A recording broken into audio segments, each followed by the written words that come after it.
नमस्कार। हरियाणा विधानसभा चुनाव का जनादेश ऐतिहासिक है। पहली बार हरियाणा में किसी पार्टी को लगातार तीसरी बार सरकार बनाने की मौका मिला। हरियाणा की राजनीति मजबूत क्षेत्रीय नेताओं और परिवारवाद और अस्थिरता के कारण जानी जाती रही है। राजनीति की प्रसिद्ध मुहावरा आया राम गया राम हरियाणा से ही निकला। ऐसे में सभी एग्जिट पोल को नकारता हरियाणा का परिणाम राज्य में मूलभूत परिवर्तन को दर्शाता है। यह जनादेश हरियाणा की जनता का प्रधानमंत्री नरेंद्र मोदी के नेतृत्व के प्रति अटूट विश्वास को दर्शाता है। हरियाणा में तीन ओर से घिरे होने के कारण कांग्रेस की जीत दिल्ली के लिए एक बड़ी चुनौती बन सकती थी। राहुल गांधी के एजेंडे के अंतर्गत दिल्ली को बार बार आंदोलन और धरना प्रदर्शन के नाम पर बंद किया जाता। इससे मोदी सरकार का कामकाज और भारत की यात्रा बाधित होती। लेकिन कांग्रेस यह भूल गई थी कि हरियाणा में राष्ट्रवाद की जड़ें बहुत गहरी हैं और आम जनता राहुल गांधी और उनके एजेंडों को स्वीकारेगी नहीं। हरियाणा की जनता ने आंदोलन के नाम पर लोकतांत्रिक प्रक्रिया को बाईपास करने की कोशिश करने वाली राजनीति को नकारा है। खास तौर पर दिल्ली बॉर्डर से लगने वाले इलाकों में कांग्रेस की भारी हार हुई।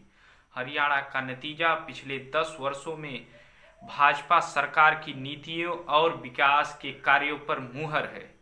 2014 में भारतीय जनता पार्टी हरियाणा की राजनीतिक संस्कृति में एक बदलाव के तौर पर आई। यहाँ पहले जाति और परिवार आधारित सरपरस्ती हावी रहती थी और कानून का शासन दूसरे पायदान पर रहता था।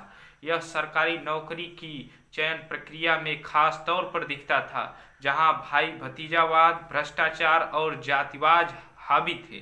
भाजपा सरकार के तहत चयन प्रक्रिया निष्पक्ष और पारदर्शी हुई और सरकारी नौकरियों में 2 लाख से अधिक लोगों का चयन हुआ। हर जाति और क्षेत्र की इस नई प्रणाली का लाभ मिला। बिना खर्ची पर्ची की यह व्यवस्था युवाओं के बीच भाजपा के प्रति अडिग विश्वास की कारण बनी। नायब सिंह सैनी को मुख्यमंत्री के रूप में नियुक्त करने का फैसला भी जीत का एक महत्वपूर्ण कारक है। सैनी पार्टी में नीचे से उठकर ऊपर तक आए हैं और बहुत कम जनसंख्या वाले अति पिछड़ा वर्ग से हैं।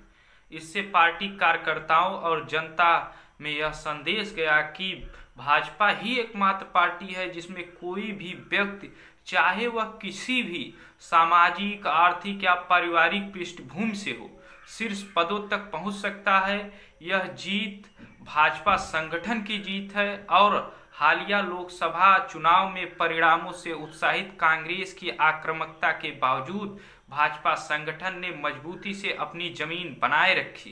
कांग्रेस द्वारा जमीन पर दी जा रही धमकियों और प्रलोभन के बावजूद भाजपा कार्यकर्ता मजबूती से डटे रहे। उन्होंने घर घर प्रचार किया, ड्राइंग रूम बैठक में आयोजन किया, बाइक रैलियां का नेतृत्व किया और उन इलाकों में भी पूरी ताकत के साथ उम्मीदवार के साथ खड़े रहे जहां जीत असंभव प्रतीत हो रही थी। भाजपा असाधारण काम करने वाले साधारण लोगों की पार्टी है, जिनके सामने कांग्रेस का सारा धन बल और बाहुबल हार गया।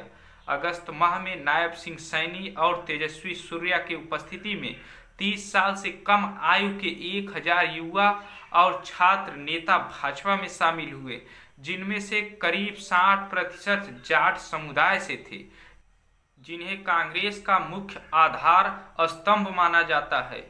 इससे यह स्पष्ट हुआ कि कांग्रेस द्वारा धन बल के आधार पर बनाए जा रहे माहौल के विपरीत हरियाणा का युवा भाजपा के साथ मजबूती से खड़ा है। प्रचार के दौरान यह और भी स्पष्ट दिखने लगा कि युवा वर्ग जात की सीमाओं से परे भाजपा के समर्थन में खड़े हैं, जो नए भारत की उम्मीद और महत्वाकांक्षा का प्रतिनिधित्व करता है। भाजपा का प्रचार और एजेंडा सर्वसमावेशी था। अपनी समावेशी नीतियों के कारण भाजपा दलितों और हाशिए पर रहने वाले वर्गों के बीच गहरी पैठ बना चुकी है, जो आज भी कांग्रेस शासन में व्याप्त सामाजिक दमन, हिंसा और सरकार का रवैया भूले नहीं है।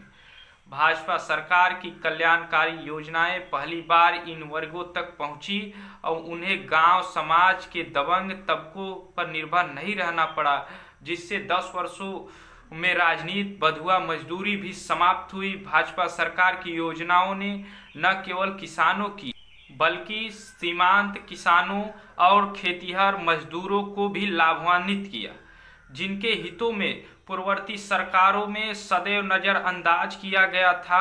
चुनाव प्रचार के दौरान इन वर्गों के लोग गांव की बैठकों और सभाओं में चुपचाप आते और घर घर प्रचार के दौरान बिना कुछ बोले सुनते। अंततः वोट के माध्यम से इन वर्गों की आवाज सुनाई दी। महिलाएं प्रधानमंत्री नरेंद्र मोदी की सबसे मुखर समर्थक बनकर उभरी हैं। पिछले चुनाव की तरह इस बार भी शहरी मतदाता और शिक्षित युवा भाजपा के साथ मजबूती से खड़े रहे।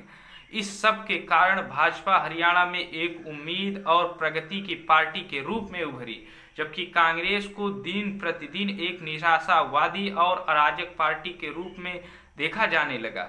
जहां कांग्रेस 36 बिरादरी की केवल बात करती रही, वहीं भाजपा ने सभी वर्गों को उचित प्रतिनिधित्व दिया और एक साझा एजेंट के आधार पर सर्वमान्य पार्टी बनकर उभरी।